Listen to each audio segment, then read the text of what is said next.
Listening activity number 6. You are going to hear a short talk about the banks in Britain. As you listen, complete the statements below by writing no more than 3 words in the spaces provided.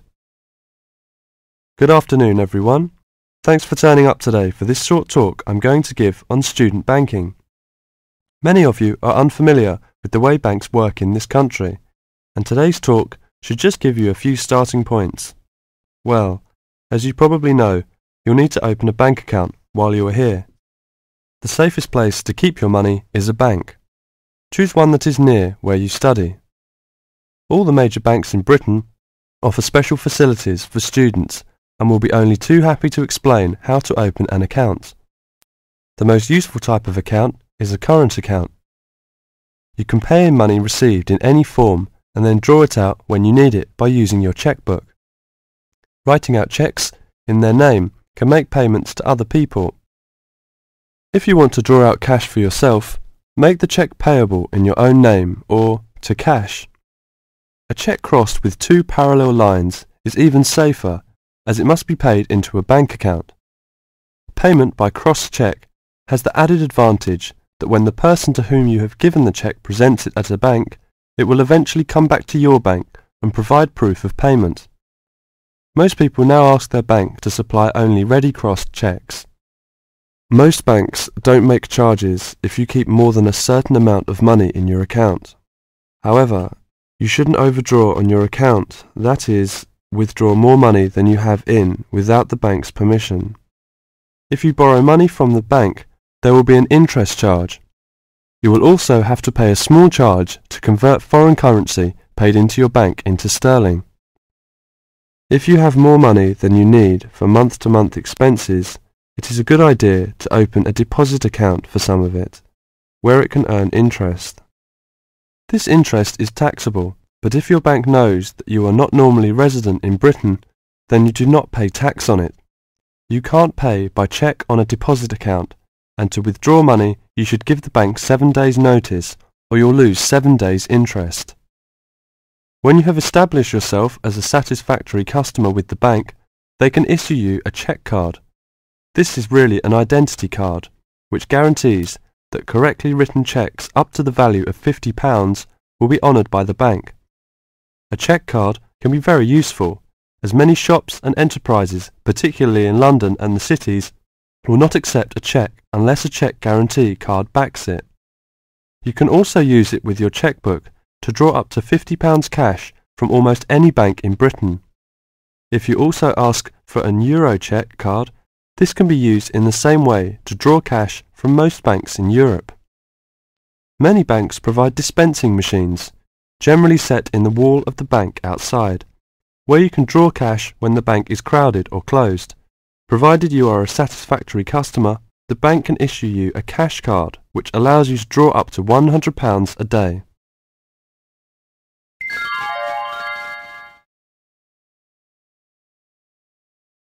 Unit 6. Summary. Listening activity number 7. You are going to hear a talk about some British customs.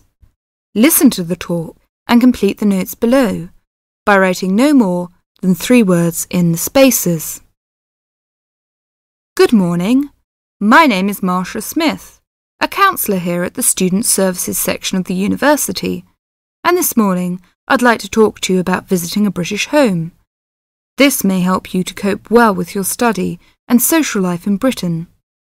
There is a commonly quoted saying in Britain, "An Englishman's home is his castle," which sums up the importance we give to our own bit of private territory.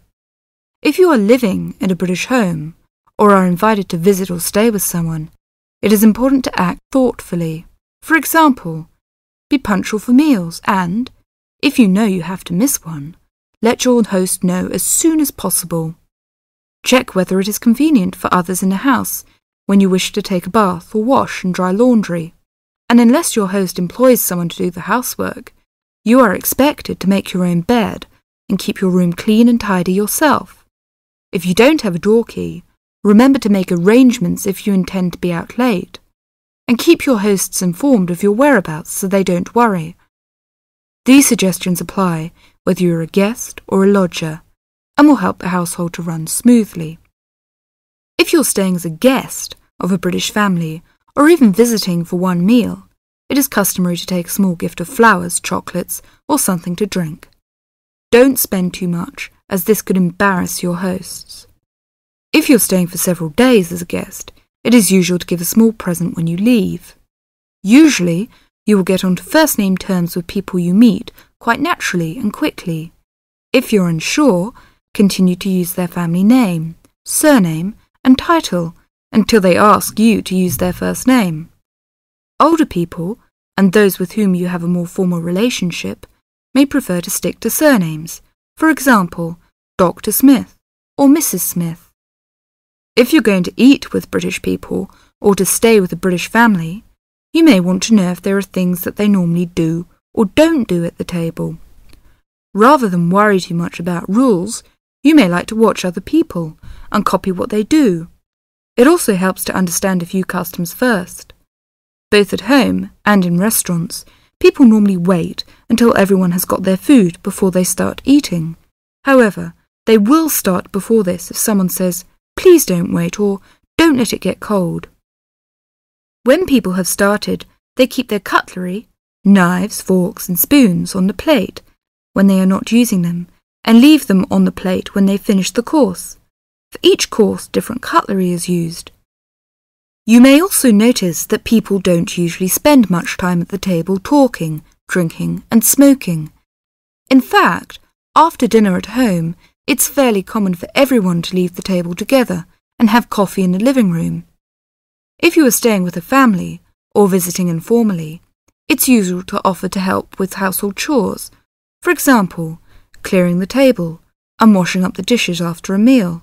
Even men are expected to offer, though you may not be accepted. At a more formal meal, however, the host won't normally expect guests to help.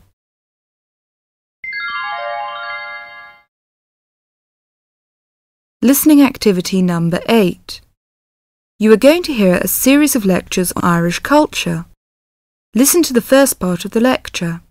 As you listen, complete the notes below by writing no more than 3 words in the spaces provided. River dance is an expression of modern Irish culture, but it is based on a culture which had its golden era from the 6th to the 9th century. Before that period, Irish culture was oral and based on a love of complicated stories and poetic styles. But in the 6th century, something wonderful happened. Writing was introduced by missionaries. From then on, the culture of Ireland began to develop in ways impossible before and had considerable influence in Northern Europe in the period up till the 9th century. With the invasions which began in the 9th century, this golden age collapsed and there never was any real recovery. There were no wealthy kings to sponsor the poets and scholars, so the tradition survived only in a form which the peasants liked. The love of story and song did not die, but no real attempt was made to find a distinctive Irish style until the end of the 19th century, when Irish nationalism began to influence writers, in English called Anglo-Irish literature. There are many famous writers from that period. There is also William Butler Yeats, George Bernard Shaw, and Samuel Beckett, all of whom have received the Nobel Prize for Literature. In all, Ireland has received the Nobel Literature Prize 4 times. When you consider we have only a population half the size of Beijing, you see how unusual that is. Now, let me talk about the music. The Irish love of music has succeeded in surviving the change from Irish, the native language, to the language of the invader, and has once more begun to blossom and become influential outside the country. Irish music was reduced to being the language of the country people and was dying out as people moved to the cities.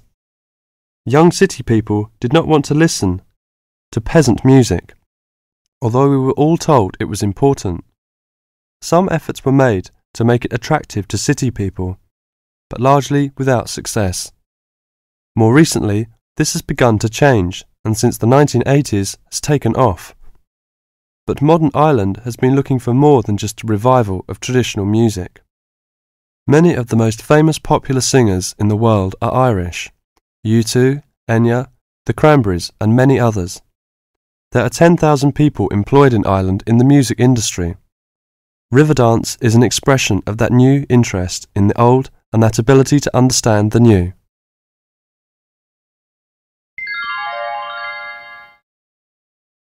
Listening activity number 9. Listen to the second part of our lecture. As you listen, complete the notes below by writing no more than 3 words in the spaces provided. Riverdance is not just an expression of self-confidence, a kind of culturally interesting pop song. It tells the story of a people through song and dance. It tells the story of the people whose spirit was broken by an event which occurred in the middle of the last century, but continued to affect the society until 1961, the Great Famine. What is a famine? In 1840, the official population of Ireland was 8 million. They were largely poor and living in the countryside. They were beginning to have an interest in independence, and perhaps had things been different, Ireland might have been independent much earlier. But there was a serious problem in the agricultural system. All crops were grown to pay the rent of the land, and all that was grown to eat was the potato. This was fine until the potato crop failed, as it did from 1845 to 1848.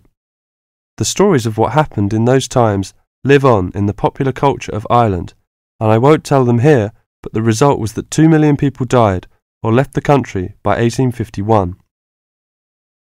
When you realise that the population continued to go down until 1961, you can realise what a disastrous effect this famine had on the people. Compared with China, imagine if the famine of 1960 reduced the population by a quarter and it kept falling to less than half of its pre-famine figure. Anybody with ideas left and went to England, America or Australia. The people left behind were broken by their experiences and, in effect, the famine and its consequences put an end to all serious development in the country until well into this century.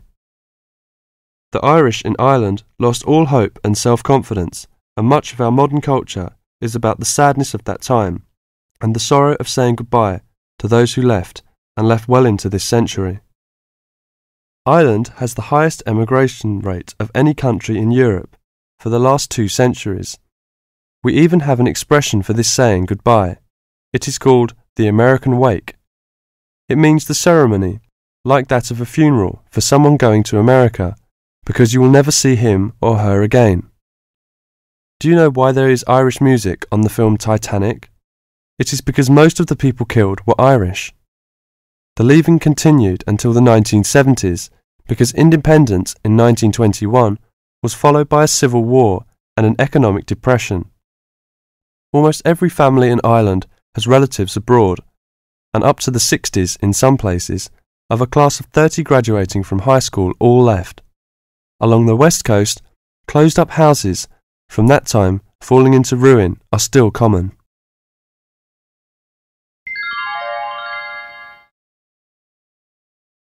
Listening activity number 10. Listen to the last part of the lecture. As you listen, complete the notes below by writing no more than 3 words in the spaces provided. Last time I said that a lot of Irish people left the country and went to England, America and many other foreign countries. Today I'd like to talk about the emigration. The effects of immigration were not all bad. The immigrants experienced a lot of hardship in their new countries. There is a famous story about a park in Shanghai, where Chinese and dogs were not allowed. Well, in England, until into the 1950s, signs for jobs sometimes read, "Irish need not apply." The immigrants often experienced discrimination, but they formed many organisations to look after their fellow immigrants. Many of these organisations later became very important. In America, the Irish chose politics as the way forward, and significant cities were controlled by Irish politicians. This movement reached its peak with the election of John F. Kennedy in 1960. His grandparents came from Ireland, and his election had a significant impact in Ireland, helping the process of recovery of self-confidence which we have today. Today, there are 70 million people of Irish descent living outside Ireland. In America alone, there are 40 million people, and 10 million of these people have a 100% Irish background. They carried the culture of their home country with them and adapted it to their new home. They made changes which would be unthinkable in the home country, and we often laughed at the Yankees' Irishness. In fact, any immigrant who came back to live in Ireland, often after many years, found it very difficult to fit into Irish society again. They had been changed by the experience. These immigrants have always had an interest in the old country. The American letter was a letter containing dollars sent back to one's family. More recently, President Clinton has been very influential in bringing peace to the north of Ireland. Riverdance itself was the idea of a dancer who was American, who applied American methods to traditional dancing, and the fusion was immediately popular. Modern Ireland has been able to use the disaster of the last century to learn modern marketing techniques and apply them, without at the same time losing what is distinctive about itself. Riverdance is a demonstration of that distinctiveness.